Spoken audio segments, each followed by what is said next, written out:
So I'm going to read for about 20 minutes, and I always start my timer because I've had a bit of a journey coming here.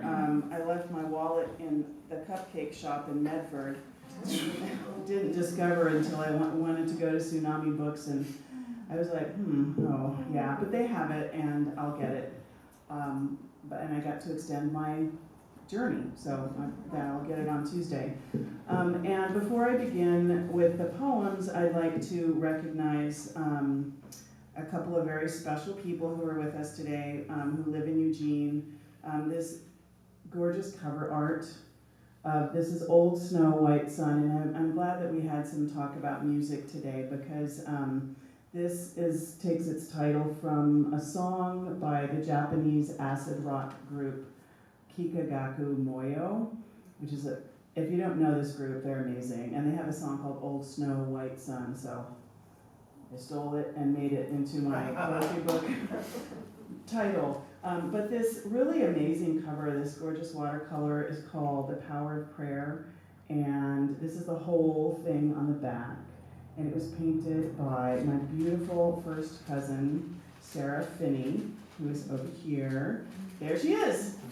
Yay! She lives in Eugene, and she is married to my cousin Kevin, and I'm just so grateful because when I got to Tsunami and had no gas and no wallet, I have, people, I know I would have been taken care of, but Kevin and Sarah took good care of me. But it's really special to be able to collaborate and to have a collection in my hands. And so if you get a chance to see Sarah Finney's work at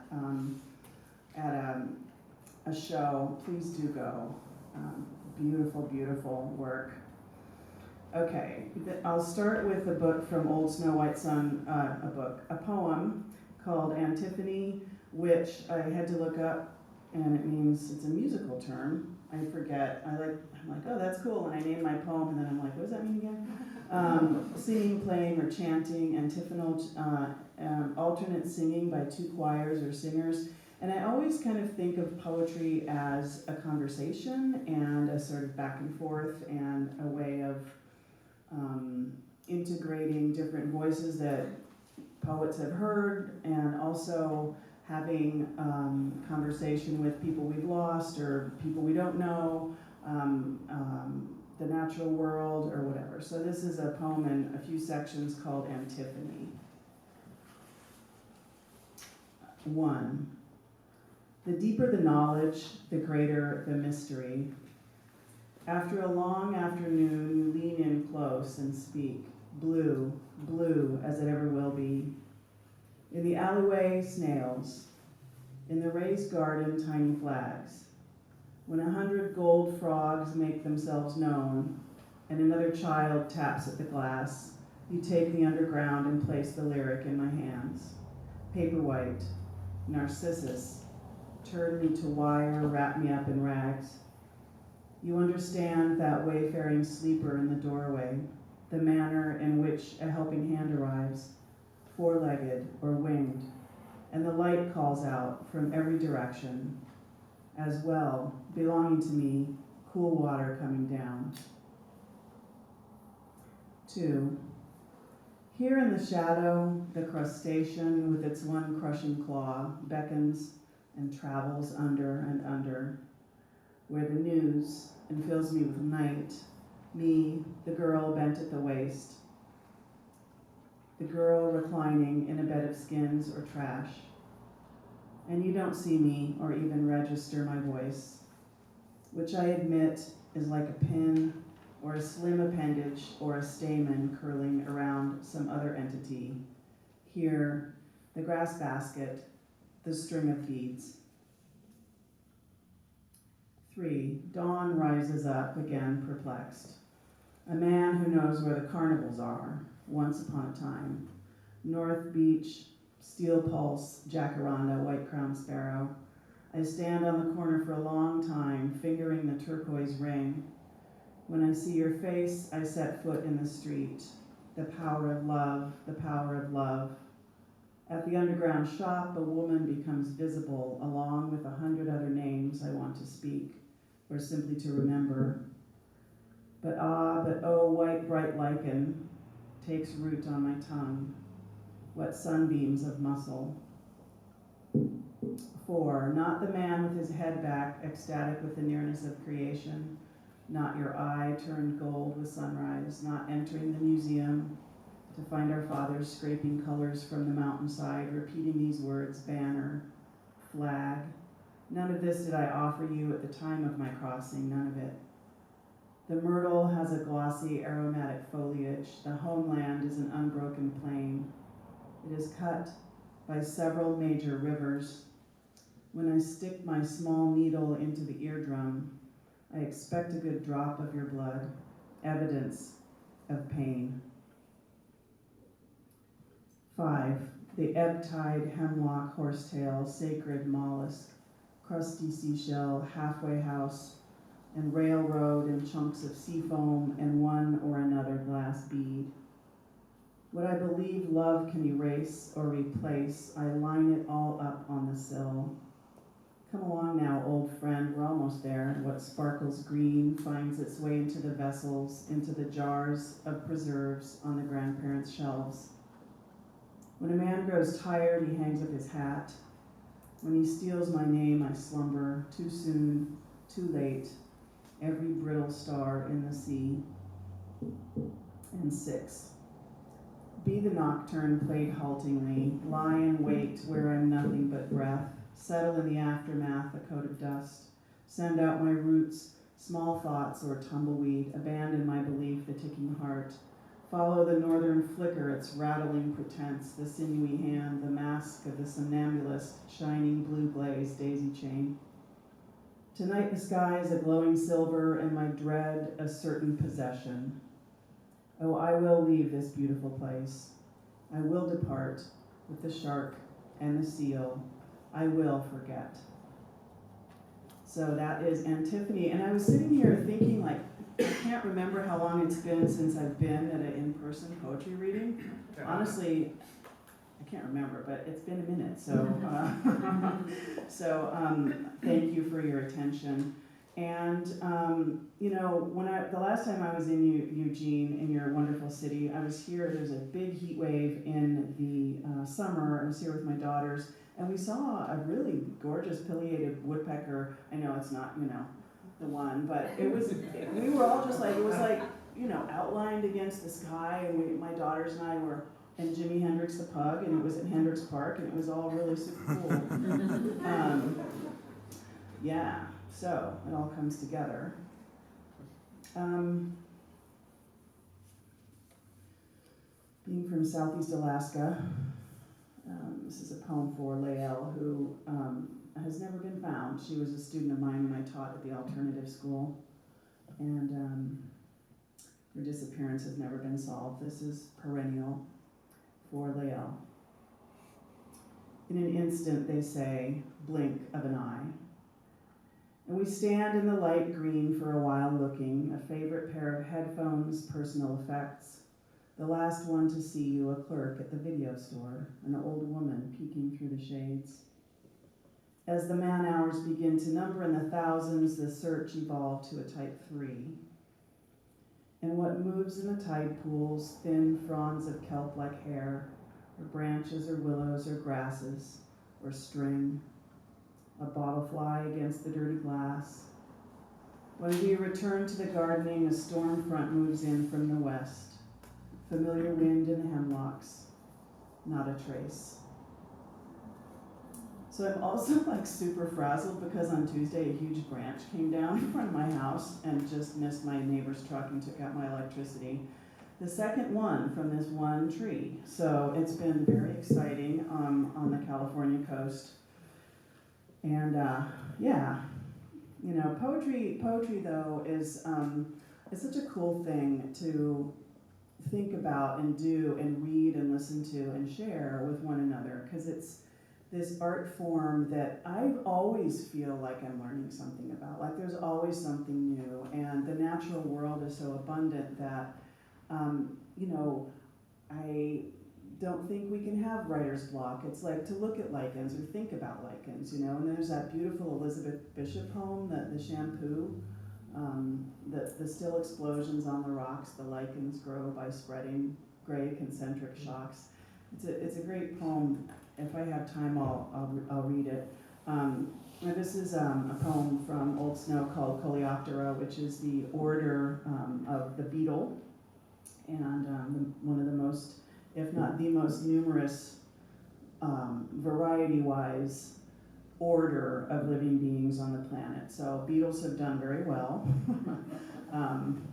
Coleoptera. Black twig, bright branch, how the berries accumulate. Blue dish and a moth folded into the books. Mother, where are you hiding? Slip a needle into the cloth and listen. The sound of breath is the sound of claws on stone, and so I came into the world looking for a cloak, for the smell of fur, for the water on ferns, the blank sky, one branch held out in the path. Black twig, black eye, and when you find me, bind the silver bracelet carved by God and look out for me in the furthest poplar, hanging my clothes up to dry. Okay, so I was super happy to have like all these books come out at once in the fall, and also a story just about, reading series are important to us, and it's just such a pleasure to be with people, who are listening and thinking critically and coming up with ways of making meaning out of our experience. And we've just been through so much with the pandemic and everything. But when my first book came out, it's been 10 years, my book was Trapline. It came out and I drove to Los Angeles to give a reading, and there were 6 wonderful people there. And one of them was the poet, Jerry Garcia. Honestly, and I said to myself, okay, one day, I will have a book with a blurb by Jerry Garcia. And so we became friends, and my next book was blurb. He wrote a beautiful blurb for The Paper Tree, and I hope I get to see him pretty soon. He's a wonderful poet. His collection is called Trumpets in the Sky.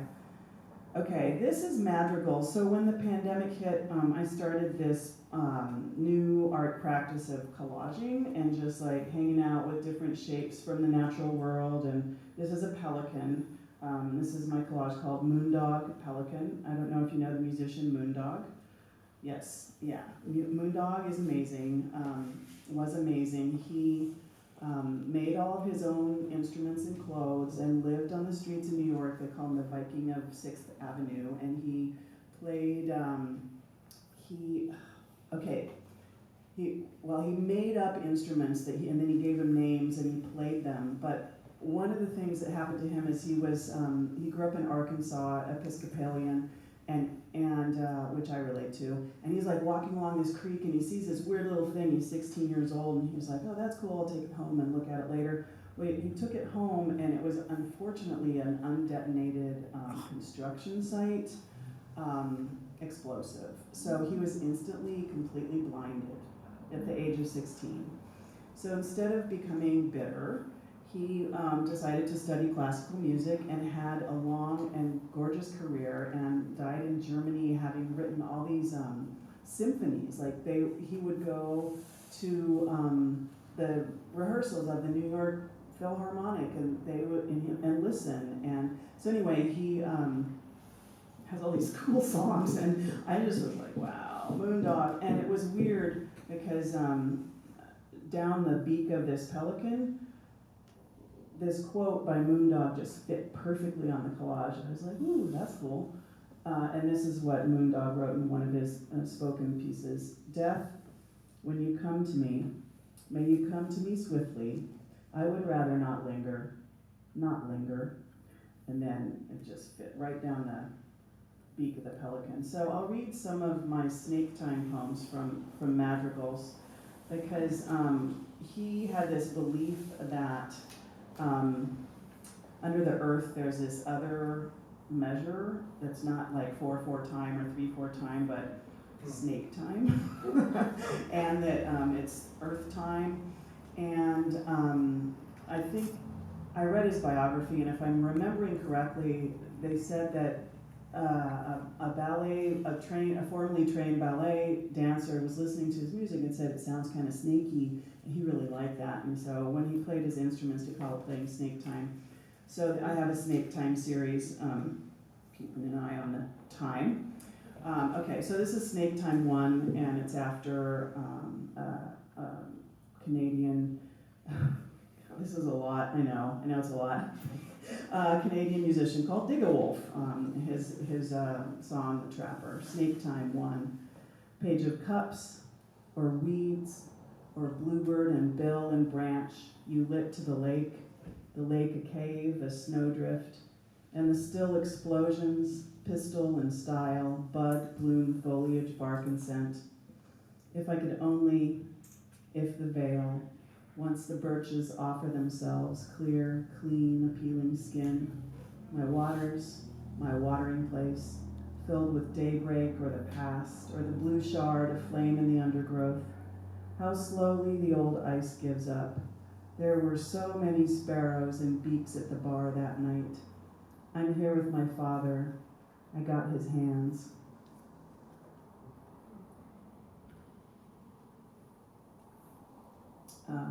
Snake Time 2. Trilling, chuck, the girl I was at the edge of the lake, Arctic circle tongue. And you surrounded me, a cloak, and these the flashing leaves, and these the black rocks, lava, trickery, groove.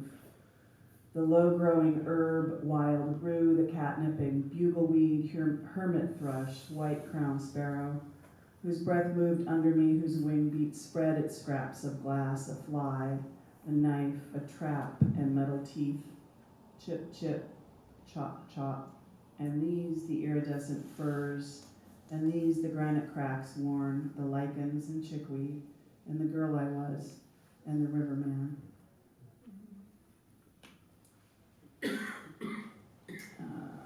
Snake Time 3.